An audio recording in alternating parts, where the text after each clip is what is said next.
It was almost midnight when Sarah realized how heavy the silence felt inside the hospital. The long corridors stretched endlessly under pale fluorescent light, the hum of machines and the occasional squeak of rubber soles echoing in the stillness. Hospitals at night always carried a strange duality. On one hand, they were spaces of care and healing. On the other, they were places where loneliness pressed hardest against the human soul. Sarah Miller, 32 years old, had been a nurse for nearly a decade. She knew the rhythm of the night shift better than most. There was a quiet routine in her steps, moving from room to another, checking vitals, straightening blankets, whispering gentle reassurances that sometimes meant more than medicine itself. She carried herself with calm professionalism, yet beneath the surface lived a heart that had been bruised by fatigue, shaped by loss, and held together by the unshakable duty to care. This night seemed no different from countless others. Yet hidden in the silence was a story waiting to unfold, one that would stay with her long after the shift ended. In room 204, a new patient had been admitted just hours earlier. His name was Robert Thompson, 68 years old, recovering from a cardiac episode. The report from the day staff was brief: resistant, uncooperative, prefers minimal interaction. Sarah had seen those notes many times before. Usually, they described someone who had built walls too high, someone who resisted kindness, not because they didn't need it, but because they feared what vulnerability might reveal.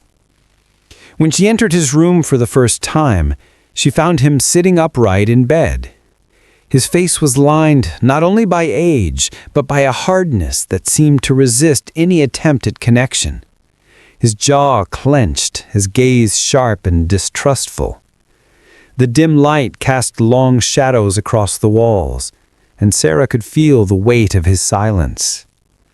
Before she could speak, his voice cut through the air, rough and defensive. "I don't need your pity, nurse. Just do your job and leave me alone." Sarah did not argue. Years in nursing had taught her that anger was often the mask of fear. She checked his IV line, adjusted the monitor, and offered only a quiet nod before stepping out. But his words stayed with her as she walked back to the nurse station. Dr. Patel, the attending physician that night, reminded her in his usual calm yet detached manner not to get too emotionally invested in patients. It was advice Sarah had heard countless times, and though she understood the logic, she could never quite follow it. To her, nursing was not simply about medicine. It was about presence. It was about being the witness when others were alone, about carrying a piece of someone's burden, even if for only a moment. As the night deepened, the hospital grew quieter. The hallways became still, the rhythm of footsteps fewer and farther between. At such hours, loneliness often screamed the loudest. And in room 204, the silence was broken by the sharp ring of the patient call bell. Sarah sighed. She had been on her feet for 10 hours, her body aching from fatigue, and she walked back down the hall. Inside, Mr. Thompson was not in distress. He wasn't asking for water nor assistance with pain. He simply wanted company. At first, his words came out as complaints about the hospital food, about the indignity of being hooked to machines, about doctors who never listened. Sarah sat down, not to answer, but simply to listen. She had learned that sometimes the greatest kindness was not in offering solutions, but in creating space for someone to be heard. Slowly, beneath the layers of bitterness, fragments of truth began to emerge. His wife had passed away years ago, leaving behind a silence in the house that grew heavier each day. His daughter, Emily, lived states away, too consumed by her own life to call regularly. He hated the quiet of his home, the empty chair across the dinner table, the feeling of being forgotten. Sarah listened in stillness. She did not interrupt, did not offer platitudes. She simply sat there, her presence steady, her gaze gentle. In those moments, she wasn't just a nurse. She was another human being, acknowledging another's pain. Hours passed and the conversation shifted from anger to confession, from bitterness to vulnerability. Mr. Thompson's voice grew softer, the sharpness fading into weariness. For the first time, he looked at Sarah not as a nurse, but as a witness to his loneliness. "Thank you," he muttered finally, his eyes fixed on the floor. "Nobody listens anymore." Sarah's chest tightened. She thought of her own father, whom she had cared for years ago as illness consumed him. She remembered the nights she sat at his bedside, listening to stories she had heard 100 times, knowing that the act of listening was the true medicine. When she returned to the nurse station, she hesitated. Then, against the usual boundaries, she picked up the phone and found a number in his file. Emily Thompson, his daughter. She left a gentle message, explaining her father was stable but lonely, that perhaps hearing her voice might mean more than any treatment. An hour later, the phone in room 204 rang. Sarah brought it to Mr. Thompson. At first, he resisted, saying it wasn't necessary, but she placed it gently in his hand. The moment he heard his daughter's voice, the hardness broke. His shoulders shook, his eyes filled, and for the first time that night, silence gave way to something else. He didn't say much, only fragments, but the connection was enough. Sarah stood quietly in the corner, watching a wall crumble that medicine could never touch. She felt her own eyes blur, reminded once again that healing wasn't only measured in vitals or charts, but in human connection. By dawn, the hospital stirred back to life. Nurses changed shifts, carts rolled down the hallways, and the city outside began to wake. Before she left, she returned to room 204 one last time. Mr. Thompson looked tired, but lighter, as though some invisible weight had been lifted. He didn't smile, not fully, but his words were softer than before. "You reminded me I'm not invisible. Thank you, nurse." Sarah nodded gently, her throat too tight to respond. She walked down the hall, her steps slower now, her heart heavier, yet strangely full.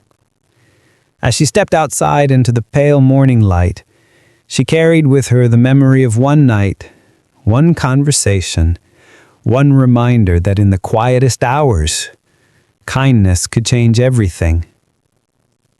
The morning light crept slowly through the narrow hospital windows, soft and gray, touching the edges of the sterile hallways. For most, it was just another dawn, another routine of rounds and charts. But for Sarah, something lingered from the night before. A heaviness, but also a quiet clarity. She had seen many patients come and go. Some left healed, others left weaker, and a few never left at all. But rarely did she witness a moment when a wall of silence cracked open, when loneliness found a way to speak its truth. What had happened in room 204 was more than medical care. It was the fragile thread of human connection being stitched back together. As she signed her shift report and prepared to leave, Sarah thought of the phone call. She thought of the way Mr. Thompson held the receiver with trembling hands, how his voice softened when he heard his daughter's tone. She thought of the quiet tears that slipped from his eyes, not from the pain in his chest, but from the ache of being remembered. The following night, Sarah returned for another shift. Her body still carried the fatigue from the day before, but there was a new attentiveness in her steps.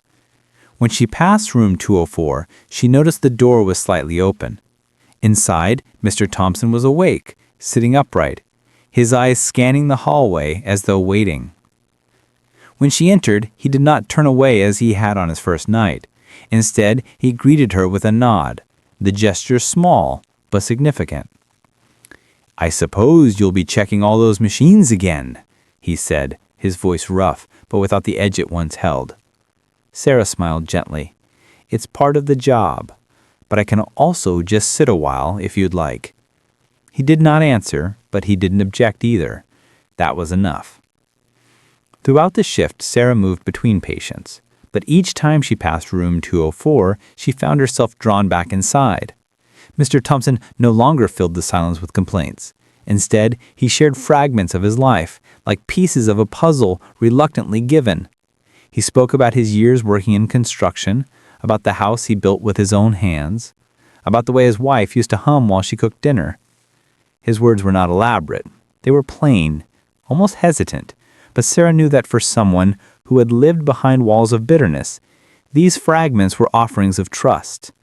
She listened, nodding softly, never pushing, never demanding more. At one point, he paused, staring at the window where the city lights shimmered in the distance. "She called me again today," he muttered, almost to himself. "My daughter, Emily, said she'd try to visit soon."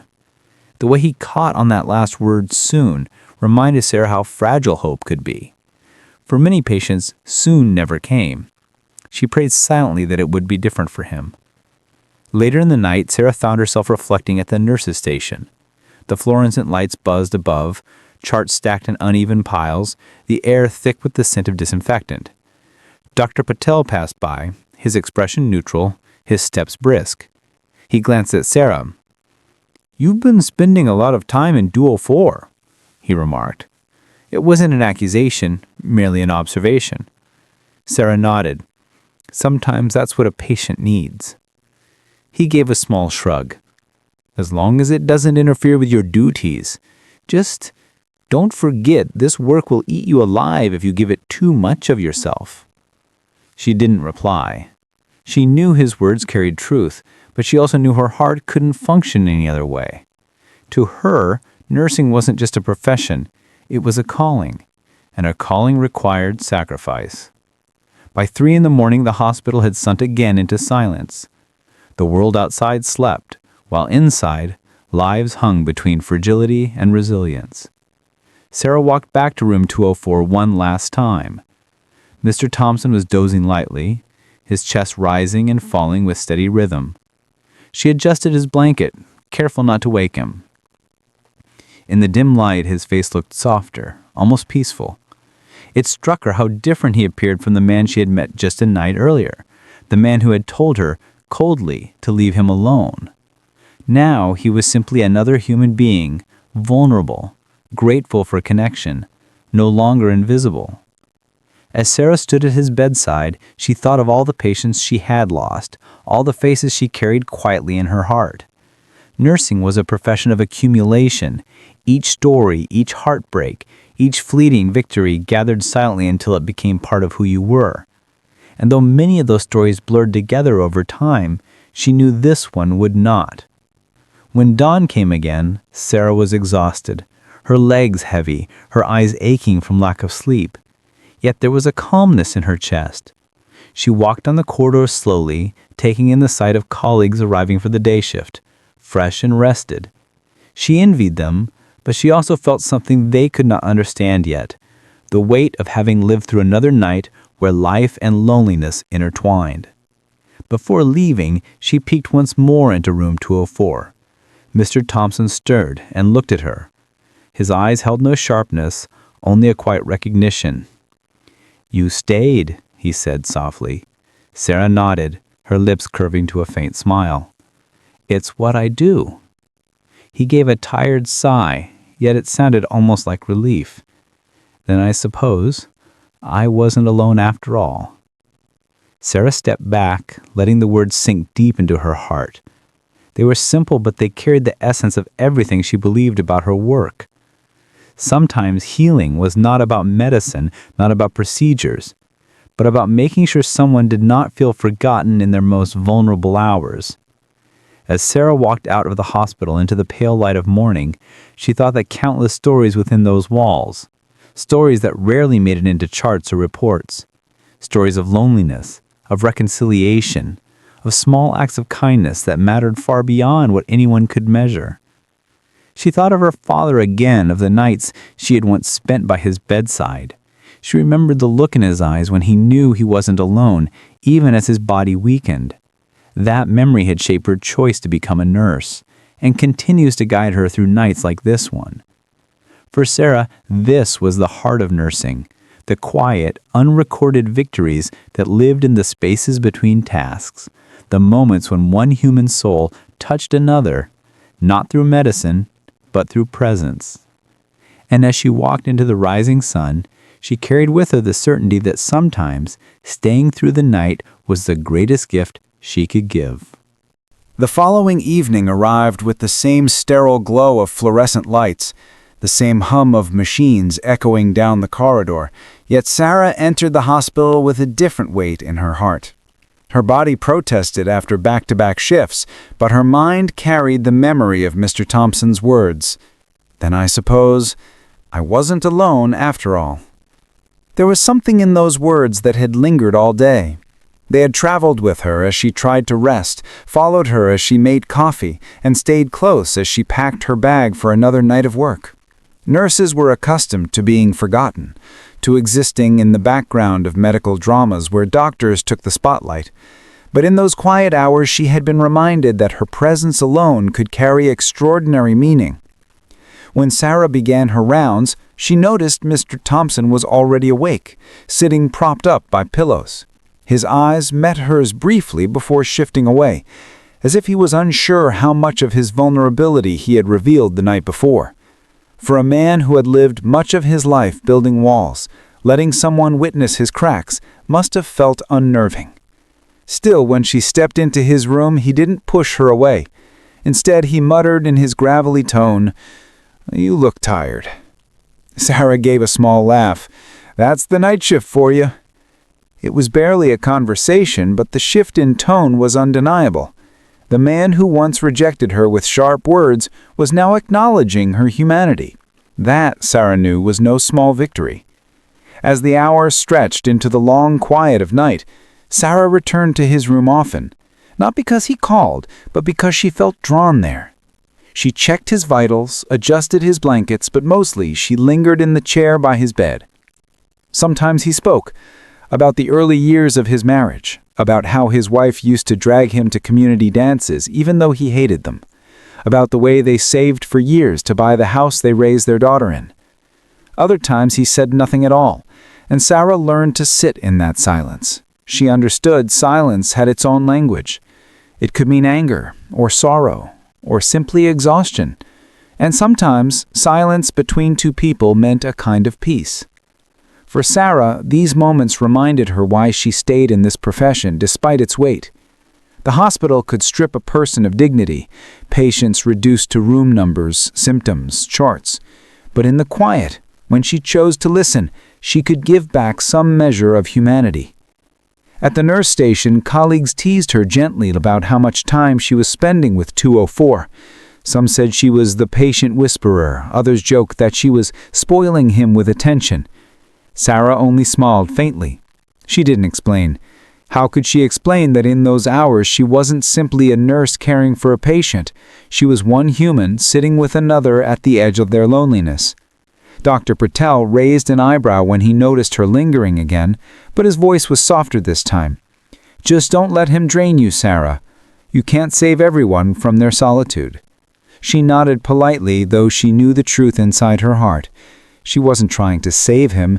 She was simply staying, because sometimes that was all anyone needed. By the third night, something remarkable happened. Emily, Mr. Thompson's daughter, arrived. She came quietly, almost hesitantly, carrying the weight of years of distance. Sarah saw her in the hallway first, a woman in her mid-30s, holding her bag tightly, her eyes darting with uncertainty. Sarah guided her into room 204, watching from the doorway as father and daughter met. The moment was not filled with dramatic embraces or flowery apologies. It was awkward, strained, and yet profoundly real. Mr. Thompson looked at his daughter, his face caught between relief and pride, shame and gratitude. Emily stood at the foot of the bed, fumbling for words. Finally, she whispered, "Hi, Dad." He exhaled, a sound that carried decades of unsaid things. "You came." It was not forgiveness, not yet, but it was the beginning of something neither of them had expected. Sarah stepped back quietly, leaving them the space they needed. She knew some reunions weren't cinematic. They were raw, clumsy, tentative, and sometimes that was enough. Throughout the rest of the night, Sarah carried on with her duties, but she kept glancing toward 204. Each time she passed, she saw Emily seated beside her father, sometimes speaking, sometimes simply holding his hand. For all the years of distance, that small gesture bridged a chasm. When Sarah checked in, later Emily caught her eye. "Thank you," she whispered. "I don't know what you said to him, but thank you." Sarah only nodded. She hadn't said much at all. She had only listened, only stayed. Yet she knew that sometimes those were the very things that changed everything. As dawn approached once again, the reunion continued in soft fragments. Mr. Thompson looked lighter, though still fragile. He seemed to carry himself with a dignity that had been buried under bitterness for too long. Emily remained close, her presence awkward yet steady, like someone relearning a forgotten rhythm. Before Sarah left that morning, she checked on them one last time. Mr. Thompson caught her eye, his voice low but certain. "She came because of you." Sarah shook her head gently. "She came because she wanted to." But he insisted, his gaze steady. "You reminded her. You reminded me. That's more than I expected from anyone." Sarah felt her throat tighten, the weight of his gratitude pressing against her tired heart. She nodded once, unable to speak. When she finally stepped outside into the cool morning air, she carried with her not just exhaustion, but a quiet triumph. It was not the kind of victory that would appear in medical records or reports. It was the kind that mattered most, a story of presence, of small kindnesses that rippled further than she could see. She thought of how many people walked into hospitals each day, carrying pain unseen, loneliness unspoken. And she wondered how many lives could be shifted not by grand gestures, but by someone willing to stay through the night. When Sarah returned for her next shift, the hospital felt different. Of course, the walls were the same, beige paint, sterile smell, the sound of carts rolling down linoleum floors. But she walked in carrying something intangible. She wasn't just another nurse clocking in for another long night. She carried a reminder that what she did mattered in ways no chart could measure. Room 204 had changed too. Emily was there again, sitting beside her father with a paperback novel in hand. She wasn't reading aloud, just being there, letting the quiet fill the gaps between them. Mr. Thompson seemed more at ease, less bristly. The sharp edges of his solitude had softened. When Sarah entered, he greeted her with something rare, a smile. It was faint, but it was real. "You're back," he said, as though he hadn't been sure she would be. "I always come back," she replied gently. It was such a simple exchange, but the weight of it lingered. To a man who had felt abandoned, Sarah's consistency meant everything. As the night unfolded, Sarah noticed how the presence of family began to shift the atmosphere. Emily and her father didn't have dramatic conversations. Instead, they spoke in fragments, about the weather, about the neighbor's dog, about how much the city had changed. Yet beneath those simple words lived a quiet rebuilding of trust. Sarah didn't intrude much. She did her rounds, checked his vitals, and moved on, but when she passed by, she caught glimpses that stayed with her. Emily adjusting the blanket at his feet, Mr. Thompson watching her with an expression that was equal parts pride and regret. For Sarah, these moments stirred something deeper. She thought of her own parents, both still alive but far away in another state. She hadn't seen them in months, always promising she'd visit when work slowed down, though work never seemed to slow. She thought of her mother's voice on the phone, asking gently, "Are you eating well?" She thought of her father, whose silence often hid his concern. Loneliness, she realized, didn't only belong to the elderly or the ill. It lived in her too, tucked away beneath her busyness, masked by the noise of the hospital. At 3 a.m, when Emily had stepped out to get coffee, Mr. Thompson motioned closer. His voice was low, roughened by both age and hesitation. I wasn't a good father," he said. "Not after her mother died. I didn't know how to be. I thought working hard was enough, keeping a roof over her head. But she needed more. I didn't see it until she stopped coming around." Sarah listened, her hands resting lightly on the edge of his bed. She didn't interrupt. She knew he wasn't asking for advice. He simply needed someone to hear him. "I don't know if she'll forgive me," he added, "but I can't believe she's here at all." Sarah nodded slowly. Sometimes showing up is the first step. It doesn't erase the past, but it opens the door. He looked at her, searching her face as if weighing her words. Then he exhaled, sinking back into his pillow. For the first time since she had met him, he looked less like a man guarding his pain and more like someone willing to face it. Later, in the break room, Sarah sat with a cup of lukewarm coffee, her thoughts circling around what he had said. She thought about all the patients she had seen over the years who carried invisible burdens, resentments, regrets, love unspoken until it was too late. Hospitals were full of bodies in need of healing, but just as many souls were in quiet crisis. She wondered about her own life. She was good at caring for others, but when was the last time she had let someone care for her? She thought of her small apartment, quiet and empty after long shifts, and realized how easily loneliness could creep in, even for someone surrounded by people all day. That night, Sarah decided that when her next set of days off arrived, she would call her parents. She would not wait for the perfect time that never seemed to come. By dawn, the ward grew busier as the day shift began to trickle in. Emily was asleep in the chair beside her father, her head tilted awkwardly but her hand still clasping his. Mr. Thompson stirred, glancing down at her with an expression that revealed more than words could say. When Sarah came in to check on him one last time before leaving, he whispered, "She stayed." Sarah smiled softly. She did. It was such a simple exchange, but Sarah knew what he meant. For years, he had lived convinced no one would stay. Now, in the fragile hours of night, he was beginning to learn otherwise. On her walk home, she felt the fatigue of another night pressing down on her, but beneath the exhaustion lived something steadier. She thought about the countless shifts behind her, so many nights where she had wondered if anything she truly mattered. Yet here, in the simple act of staying present, she had witnessed a family begin to heal. She realized then that the hospital was not only a place of illness and endings, it was also a place of beginnings, small, fragile beginnings that most of the world would never see. And though her work often went unnoticed, Sarah knew that she had been a part of something profoundly human. In the weeks that followed, Sarah continued to see Mr. Thompson, though his condition slowly stabilized. He grew more receptive to care, less combative with staff. Emily came more regularly, no longer hesitant but steady in her visits.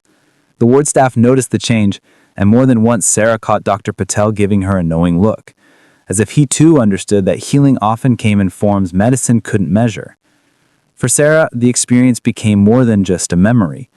It was a reminder she carried with her on every shift, that being present, listening, staying, these were acts of kindness that could ripple far beyond the walls of the hospital. And though the nights remained long and the work remained heavy, Sarah no longer questioned whether it was worth it. She knew it was.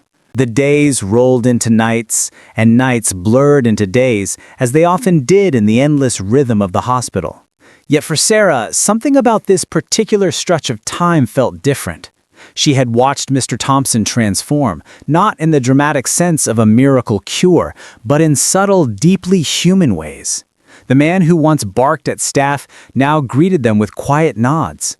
He still had moments of stubbornness, but the sharp hostility had softened. He allowed the aides to reposition him without complaint, accepted medications with only minor grumbles, and sometimes even asked questions about his treatment. But what struck Sarah most was the shift in her relationship with Emily. What had begun with awkward silences had grown into something steadier. She came each evening after work, sometimes bringing small things, his favorite hard candies, a framed photograph of her mother, even a radio to play softly by his bed. Sarah often found them talking in hushed voices, not about the past they couldn't change, but about the present they could still share. And though forgiveness wasn't spoken outright, it was visible in the way Emily leaned in when he spoke, and in the way his eyes lingered on her with unguarded affection. One night, Sarah entered to find them listening to an old song on the radio. The melody was faint, almost drowned out by the beeping of machines, but Mr. Thompson was humming along, his voice cracked yet steady. Emily sat beside him, smiling faintly, tears glistening at the corners of her eyes. Sarah paused in the doorway, not wanting to interrupt. In that small hospital room, filled with machines and antiseptic smell, something rare was happening. A family, fractured for years, was finding its rhythm again. When Mr. Thompson noticed her, he lifted his hand weakly. "Come in, Nurse Sarah. Don't just stand there like a stranger." She smiled, stepping closer. "I didn't want to interrupt. You're part of this too, whether you like it or not." The words caught her off guard. She had always considered herself a witness, someone who facilitated healing but never truly entered the intimate space between families. Yet here was a man, once closed off, telling her she belonged in the circle of his final days. As the week went on, Mr. Thompson's health began to decline again. His breathing grew labored, his body weaker. The doctors explained that his condition was progressing as expected. There were no surprises, only the inevitable path of time. Sarah felt the weight of it, though she had walked this road with many patients before. Each time it was different. Each time it was personal. She noticed how Emily began to stay later, sometimes even sleeping in the chair overnight. She held her father's hand, whispered to him, read aloud from the newspaper. The bitterness that once stood between them seemed to have melted into something quieter, something resembling peace. And Sarah, she continued to be there. She adjusted pillows, checked vitals, and quietly bore witness to their fragile reunion. She never inserted herself more than necessary, but she knew her presence was part of the fabric holding those nights together. On one particular night, close to dawn, Sarah entered the room to find Emily asleep, her head resting against the bed rail. Mr. Thompson's eyes were open, watching his daughter with an expression Sarah couldn't quite name. When she noticed her, he beckoned her closer. His voice was barely more than a whisper. "She reminds me of her mother when she's asleep. Stubborn when she's awake, but peaceful like this." Sarah glanced at Emily, then back at him. "She loves you," she said simply. His eyes glistened. "I don't deserve it, but she's here anyway. That's something." Sarah rested a hand on his blanket, not quite touching him, but near enough to offer comfort. Sometimes love isn't about deserving. It's about showing up. And she showed up. He closed his eyes, a faint smile flickering across his face. "So did you." The words pressed against Sarah's chest like a weight and a gift all at once. In the days that followed, his decline accelerated. The staff adjusted his care plan, focusing on comfort. Machines were minimized, interventions scaled back. It was a familiar pattern, one Sarah had witnessed many times before. Yet this time, the emotional landscape felt different. There was no longer the sting of isolation, no longer the bitterness that had once defined him. Instead, the room carried a sense of quiet dignity. Emily was nearly always present, and Sarah made sure to check in often, even when her schedule was tight. The bond between father and daughter, fragile as glass, had been restored enough to give both of them solace. On one of his final nights, as Sarah adjusted his oxygen, Mr. Thompson looked at her and said, "I thought dying would be the loneliest thing, but it isn't. Not anymore." Sarah swallowed hard, blinking back the sting in her eyes. "You're not alone," she whispered. He gave her a faint nod, then turned his gaze back to Emily, who was reading softly from the newspaper by his side. His hand rested in hers, frail but steady. Sarah stepped back, letting the moment belong to them. She knew her part was not to fill the silence, but simply to remain, steady, present, unyielding. When the end finally came, it was gentle. Mr. Thompson slipped away in the early morning, with Emily holding his hand. There were no alarms, no frantic rush of staff, only the soft exhale of a life completing its course. Sarah was there. She had been there all along. She helped Emily through the immediate aftermath, guiding her through paperwork, offering tissues, standing quietly by her side. Later, when the room was empty, Sarah lingered for a moment longer. She looked around the small space that had witnessed so much anger, reconciliation, love rediscovered. She thought of the nights spent sitting by his bed, the words spoken in fragile hours, the silences that had carried their own weight. And she realized this was why she stayed. This was why the exhaustion, the sacrifices, the endless nights were worth it. Because sometimes being present in someone's final chapter wasn't just about death. It was about life, about dignity, about connection. As Sarah walked out of the hospital into the pale morning light, she felt the exhaustion pressing deep into her bones. Yet beneath it, there was a steadiness, a clarity she hadn't felt in years. She thought of her parents waiting for her call. She thought of the countless patients she would meet in the future, each carrying their own unseen battles. And she promised herself that no matter how heavy the work became, she would keep showing up. Because sometimes the greatest gift anyone could give wasn't a cure or a miracle. It was simply staying through the night. After Mr. Thompson's passing, the hospital quickly returned to its rhythm. New patients arrived, beds were turned over, charts filled with fresh diagnosis. The ward never paused. Grief was not allowed to linger within its walls for long. But for Sarah, the echoes of room 204 remained. She carried them in the way she moved through her shifts, in the way she lingered a little longer by the bedside of patients who seemed withdrawn, in the way she listened with patience even when words came out sharp or defensive. She had always known her work mattered, but now she felt it differently, in her bones, in her heart. It wasn't just about tasks completed or medications given. It was about showing up when others might not, about filling the silence of loneliness with presence. On her first day off after his death, Sarah found herself staring at her phone, her mother's number highlighted on the screen. For months, she had postponed making the call, telling herself she was too busy, too drained. But now she thought of Emily, how close she had come to never reconciling with her father. Sarah pressed dial. Her mother's voice answered, warm and a little surprised. "Sarah? Honey, is everything okay?" Sarah's throat tightened. "I just wanted to hear your voice," she said softly. "And Dad's too, if he's there." There was a pause, then a rustling sound as the phone was passed over. Her father's voice came through, gruff but tender. "We were just talking about you yesterday.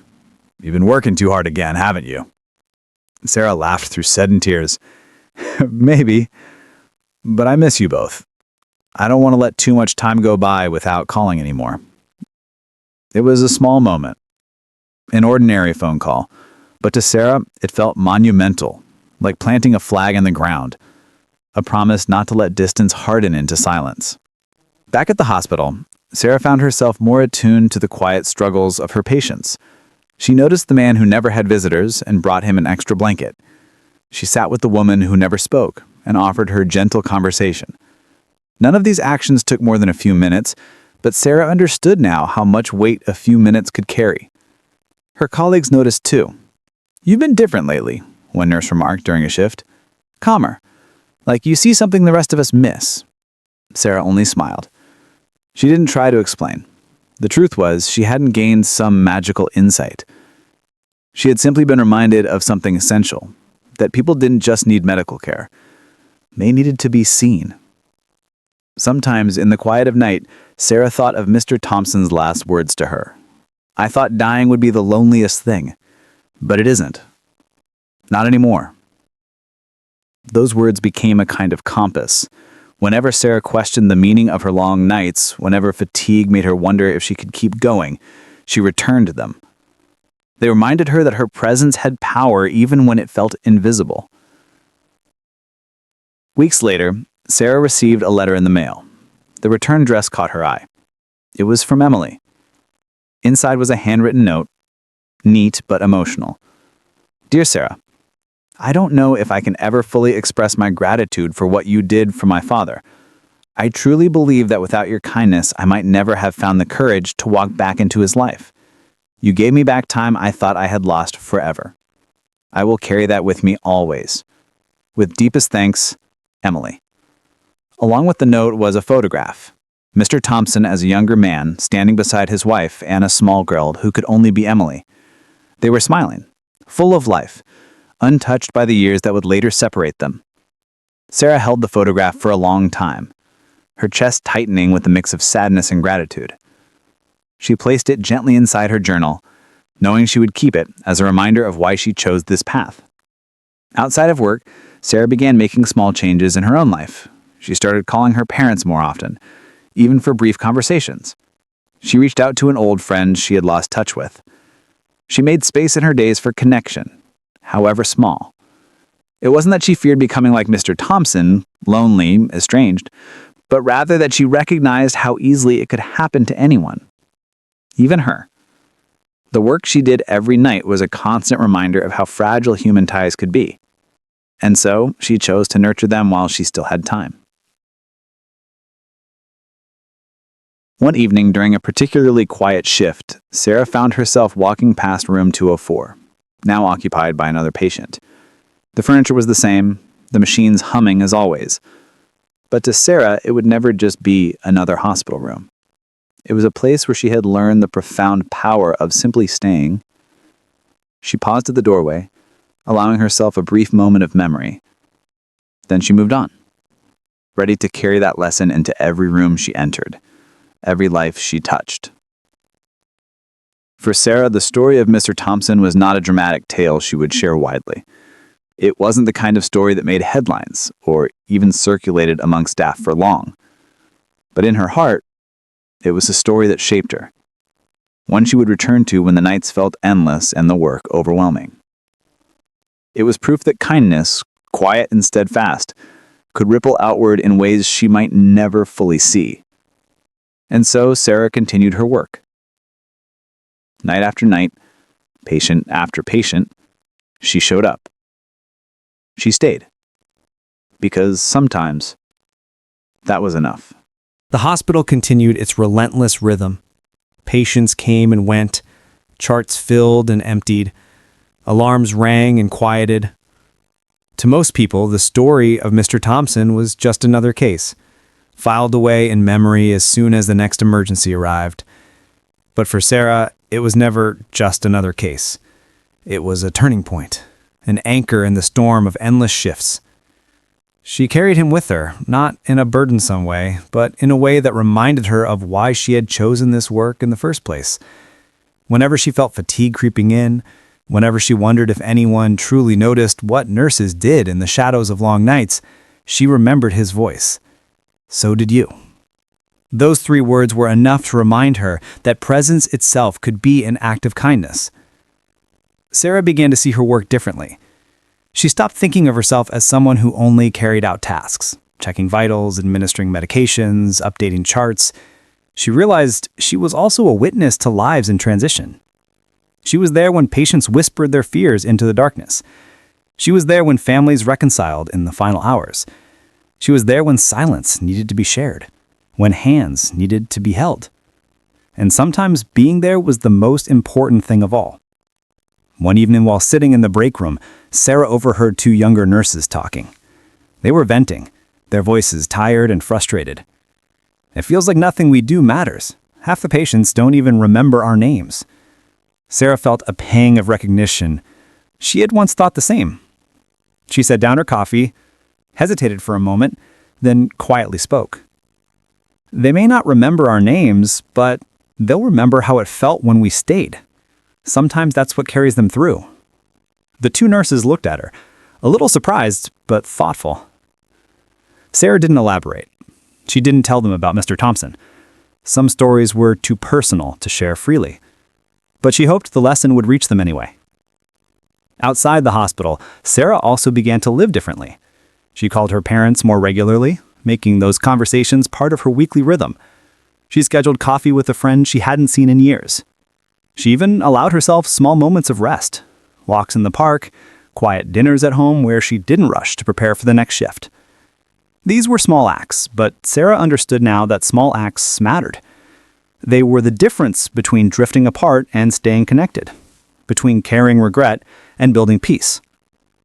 One night after a long but steady shift, Sarah walked out of the hospital into the cool, early morning air.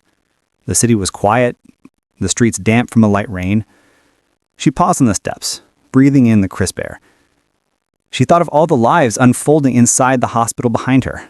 Stories of fear, stories of hope, stories not yet written. And she thought of her own story, still unfolding too. Mr. Thompson had been one chapter, but his story had left an imprint that would shape every chapter to come.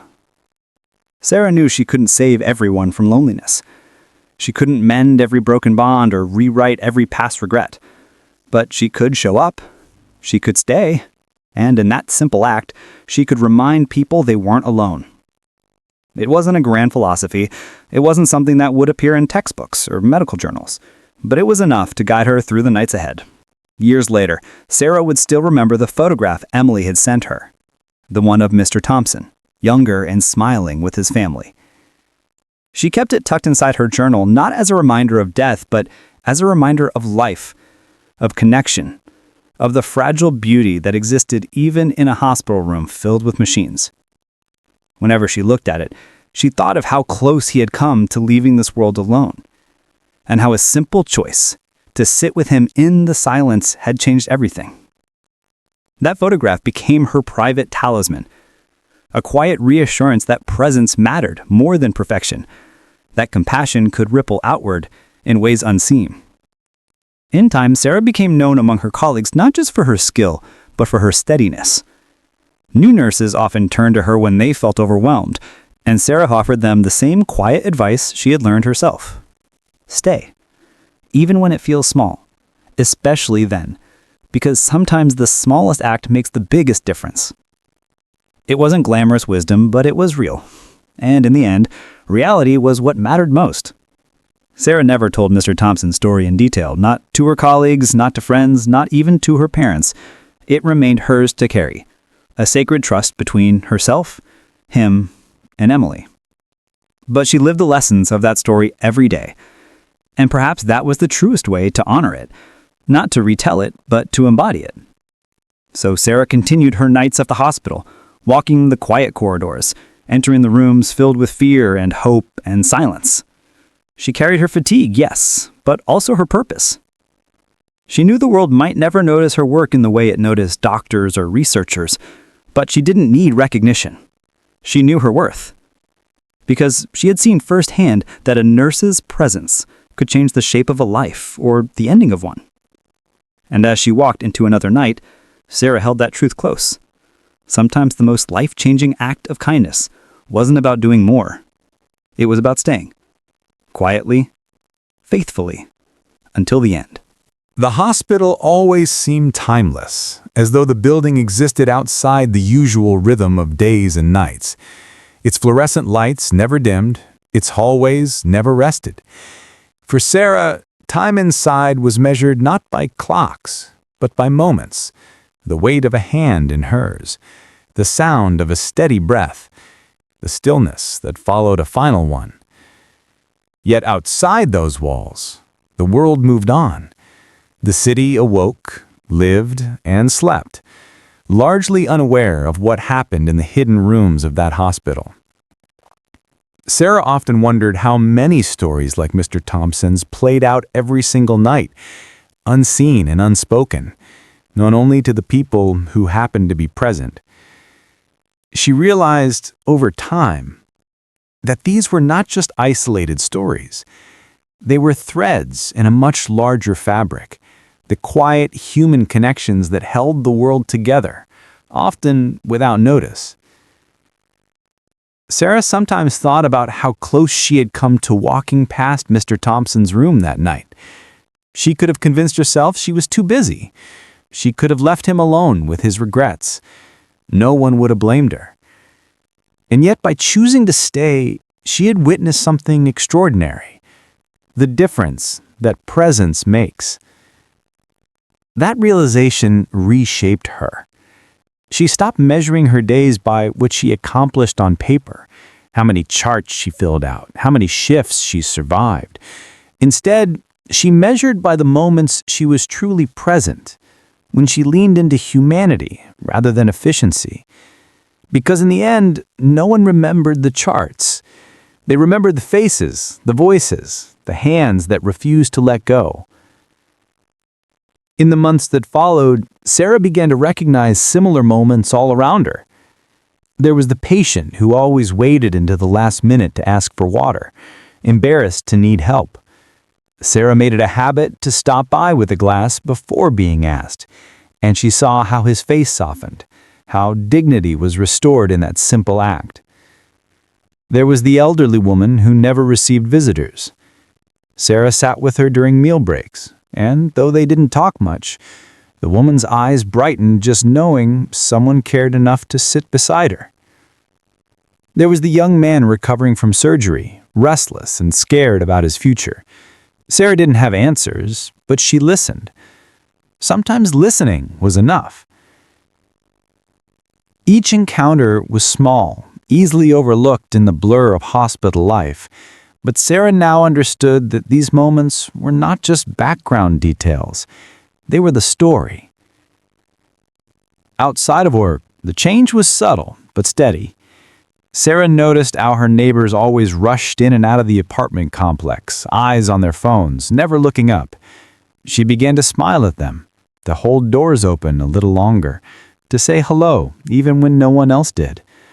Some barely responded at first, but others smiled back, and gradually a sense of connection formed where before there had only been silence. At the grocery store, she resisted the urge to glance at her phone in line. Instead, she struck up small conversations with cashiers and fellow shoppers. Not every interaction was memorable, but sometimes she caught glimpses of relief in people's eyes, as though someone had reminded them they existed. Sarah didn't set out to change the world. She simply carried forward what she had learned in that hospital room. Presence mattered. And once she saw it, she couldn't unsee it. Years passed. Sarah advanced in her career, eventually taking on leadership roles in nursing. Younger colleagues often sought her guidance, not just about medical procedures, but about how to endure the weight of the work. She would tell them stories, not about herself, but about patients who had taught her lessons. She spoke about the importance of showing up, of slowing down long enough to notice the human being in front of them. Sometimes, she admitted, the system made it hard. There were always too many tasks, too many demands. But she encouraged them to find even one small moment in each shift to connect, because those moments were what patients remembered most. Her colleagues often nodded politely, unsure if they fully understood. But Sarah knew the truth. Some lessons couldn't be taught directly. They had to be lived. One winter evening, as Sarah was leaving the hospital after another long shift, she paused at the entrance. Snow had begun to fall, soft and quiet, muffling the city's usual noise. She stood still, watching the flakes drift under the streetlight. Her breath clouded in the cold air, and for a moment she felt the same quiet she had felt in Mr. Thompson's room years ago. The quiet that came when words ran out, when presence was all that remained. She thought about how many people walked through life surrounded by others, yet still carried loneliness inside them. She thought about the invisible battles fought in silence, the regrets carried like heavy stones. And she thought about how a single decision, a pause, a hand, a willingness to stay, could shift the weight, even just for a moment. Sarah never considered herself extraordinary. She was simply a nurse, one of thousands across the country, doing her job in a building that never slept. But she also understood something many overlooked. The extraordinary lived in the ordinary. It lived in the nights when someone chose not to walk past. It lived in the hands held in silence. It lived in the words spoken softly at the edge of regret.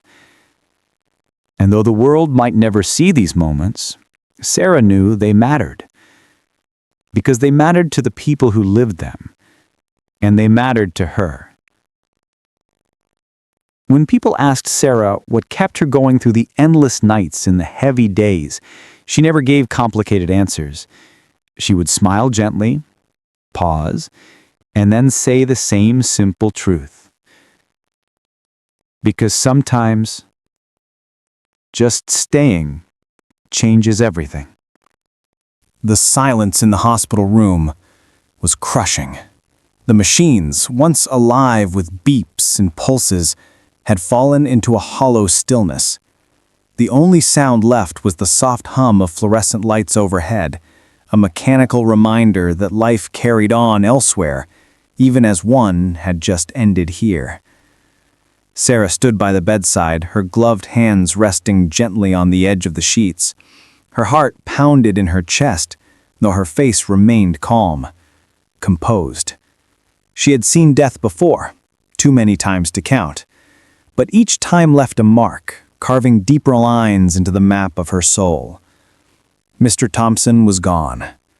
His body, frail and exhausted, now lay perfectly still.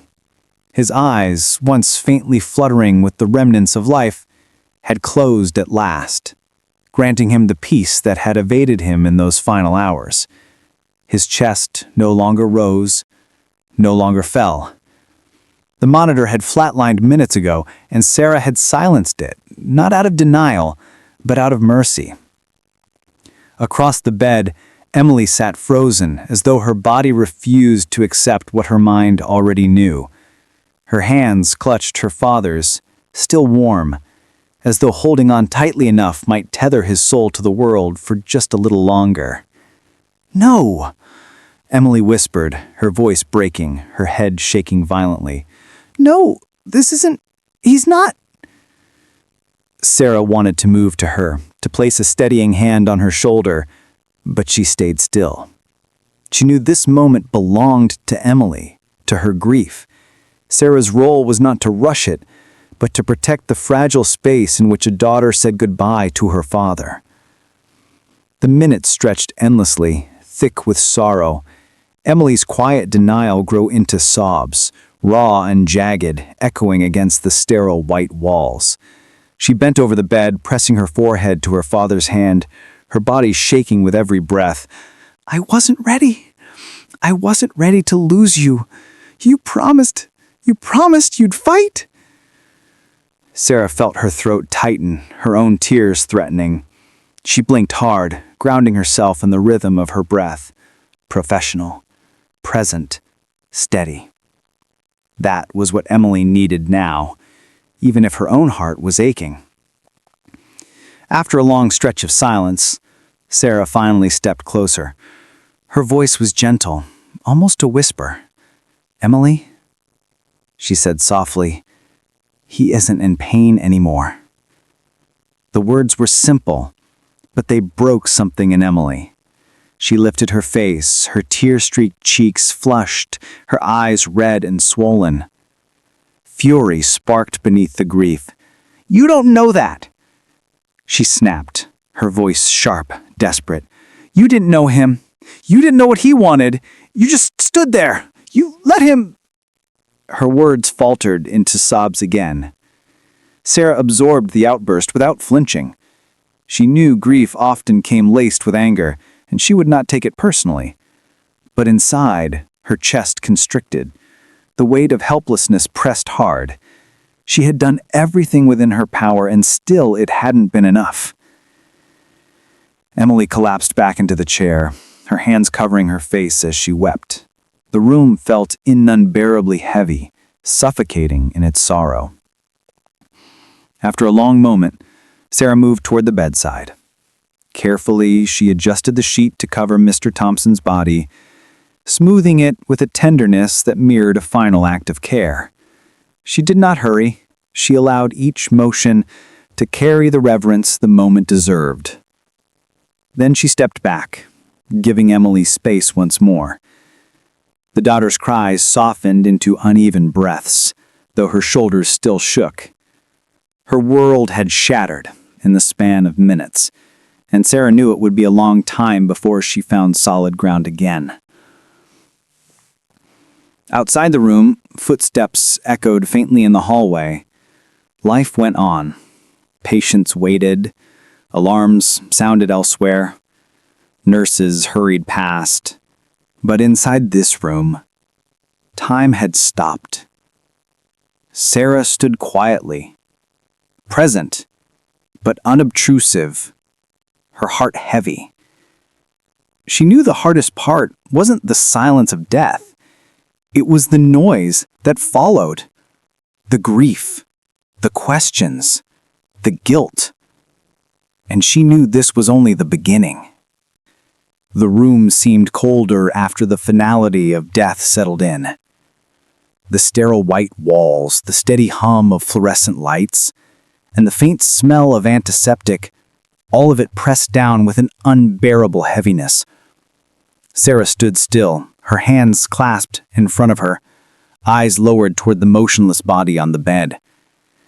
She had seen loss countless times, yet the weight of this one pressed against her chest as though she were breathing through stone. Emily remained at her father's side, crumpled in the chair, her shoulders rising and falling with each trembling breath. She had cried until her throat was raw, until her tears blurred into exhaustion, but grief was relentless. It came in waves, crashing, pulling her under, leaving her gasping in its undertow. Sarah wanted to reach out, to offer the comfort of touch, but she stayed a step back. She knew there was no gesture that could mend what had broken. Not yet. Perhaps not ever. The only gift she could give now was presence. The quiet assurance that Emily was not alone in this unbearable silence. Minutes passed, though they felt like hours. The hallway outside continued with its steady rhythm, wheels rolling, voices calling, alarms sounding elsewhere. But inside this room, there was only stillness. Emily clung to it desperately, as though by prolonging the silence, she could delay the inevitable truth that her father was gone, and nothing could bring him back. When at last Emily's voice returned, it was hoarse, fractured, nearly lost in the air. "He deserved more than this," she whispered. Her words were not directed to anyone in particular, but they pierced Sarah all the same. They echoed in her chest, mingling with the quiet guilt that came with every death she had ever witnessed. The guilt of wondering whether she could have done more, whether a different choice, a faster step, a stronger effort might have changed the ending. Sarah drew a careful breath, steadying her own emotions. She knew better than to answer directly. Words of reassurance, however well-meaning, would sound hollow now. What Emily needed was not comfort, but space to grieve, to rage, to collapse into the truth of her loss. It was then that the door opened, and Dr. Miller entered the room. His presence shifted the air immediately. Steady, clinical, but heavy with authority. He carried with him the demeanor of a man accustomed to loss, a man who bore responsibility, but could not afford to let it crush him. His gaze swept across the room, taking in the daughter weeping at the bedside, the nurse standing in solemn silence, and the body that no longer held life. For a moment he said nothing. He simply stood there, allowing the reality to anchor itself. Then he spoke, his voice quiet but firm. "Time of death has been recorded." The words landed like a hammer. They were necessary, part of the ritual of the hospital, but to Emily they sounded brutal, cold, definitive, stripping her father of his humanity and reducing him to a record in a chart. Her body stiffened and her head lifted sharply, eyes blazing with fresh fury. She glared at the doctor through her tears. Her grief transmuted into anger. How can you say that like that? Like he was just another case, another number. The doctor's expression barely shifted, but the lines of weariness deepened around his eyes. He did not retaliate, nor soften. He simply absorbed the words, letting them settle in the space between them. Sarah felt the air thicken, the grief sharpening into conflict. She stepped forward, instinctively positioning herself slightly closer to Emily, not as a shield, but as an anchor. She knew the rawness of grief often needed somewhere to land, and more often than not, it landed on those who least deserved it. Emily's chest heaved with each breath, her hands trembling in her lap. Her fury gave her strength, but it was fragile, burning her from within. You should have done more. All of you. He wasn't ready. He wasn't... She voice broke again, and she collapsed forward, burying her face in her hands. Sarah's heart clenched. She longed for say something, anything, that could lessen the blow, but she restrained herself.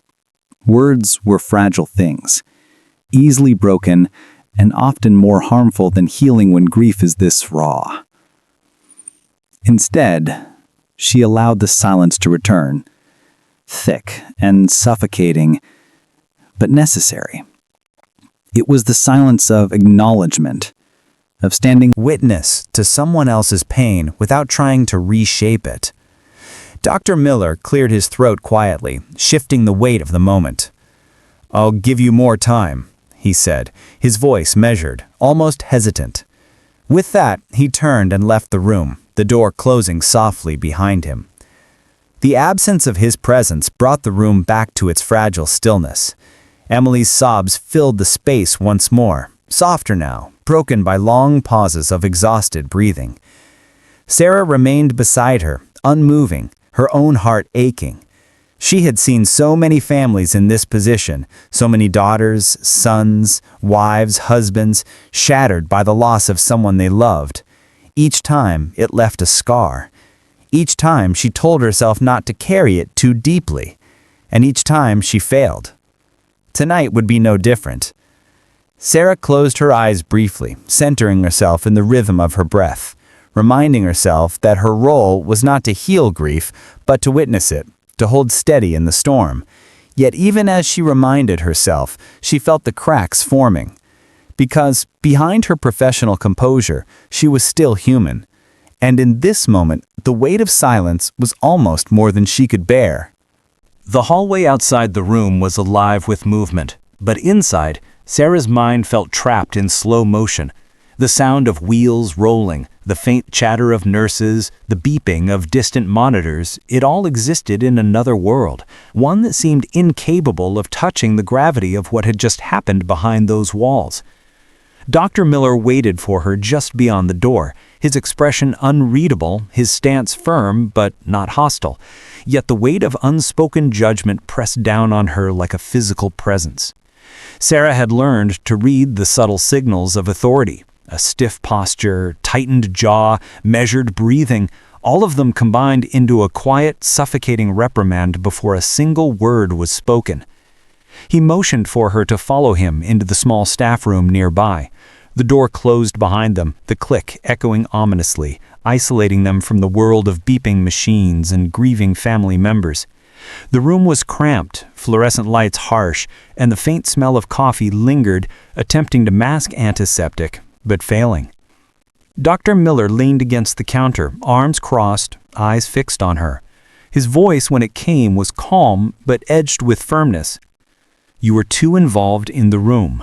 I understand empathy, but you let it cloud your judgment. That's dangerous." Sarah swallowed, her throat tight, but she kept her gaze steady. She had anticipated this, and yet the sting of it still burned. She had spent years training, learning how to balance emotion and professionalism, and now, after hours spent comforting a daughter through the rawest grief she had ever witnessed, she was being told she had crossed a line. I did what I had to do, Sarah said softly, her voice low, measured. She needed someone to hold her up, someone to stay steady when her world collapsed. That's what I did. Dr. Miller's eyes didn't waver. He studied her as if searching for a flaw in her reasoning. He said, "Empathy is not justification for overstepping boundaries. You became part of the scene, not the professional in it. It's one thing to comfort, another to lose yourself." Sarah felt the heat rise in her chest, but she refused to retreat. Her hands clenched briefly at her sides before she relaxed them, grounding herself. She knew she had walked that fine line, but the truth was undeniable. The daughter's grief had been overwhelming, and she had been the only anchor. "And if I hadn't?" Sarah's voice barely rose, but it carried weight. "If I hadn't stayed present, she might have collapsed entirely. She needed someone steady, someone human. Don't tell me that makes me unprofessional." Dr. Miller's gaze softened fractionally, though his posture remained firm. "I know you mean well," he said quietly, "but in this environment, you can't let personal feelings interfere. It can compromise care for the patient, or in this case, the family." Sarah exhaled slowly, the tension in her shoulders easing only slightly. She had expected criticism, but the words still landed heavily, leaving a hollow ache where confidence usually lived. She nodded, acknowledging the reprimand while silently disagreeing. Outside, the muffled cries of Emily continued to seep through the walls, a reminder that the aftermath of loss did not respect authority or procedure. Each sob was a hammer against Sarah's chest, a stark reminder that the work she did was never just about protocols or charts. It was about humanity. Dr. Miller stepped closer, lowering his voice further. "I don't want to see this kind of attachment again. You're valuable here, Sarah, but you must remember your place. Professional detachment protects you, protects the patients, and yes, even the families." Sarah met his eyes, and in them she saw not just judgment, but a flicker of understanding, a recognition that she had been carrying more than duty alone. Still, the admonition lingered in the room, heavy and undeniable. She nodded again, silent but resolute. She understood the rules, but she also understood the heartbeats of those left behind, of those shattered by loss, of those who needed a steady presence when everything else collapsed. Dr. Miller turned to leave, giving her a final glance. It was neither hostile nor approving, merely a quiet reminder that life in the hospital was governed by both rules and responsibility, and that crossing the line, however human the reason, had consequences. Once he was gone, Sarah exhaled fully, leaning against the counter. The weight of the confrontation settled on her shoulders, but beneath it was a sense of clarity. She would navigate these boundaries. She would follow the rules, but she would not allow herself to abandon the humanity that made her who she was. In the distance, the faint sobs of Emily reminded her why she had chosen this profession, why she had stayed late, why she had endured criticism. It was never about approval, never about detachment. It was about presence. It was about witnessing life, witnessing loss, and holding the fragile threads of humanity steady even when the world threatened to unravel. And for Sarah, that responsibility was worth every ounce of exhaustion, every pang of doubt, every quiet reprimand behind closed doors. The hallway outside remained alive with activity, the world moving on as it always did. But inside, Sarah felt a small measure of resolve returning, quiet, but unwavering. She would return to Emily when the time was right. She would stand beside her. She would hold steady. Because even in the midst of loss, even under the weight of judgment, she would not turn away. If you enjoy videos like this, don't forget to subscribe, like, and comment.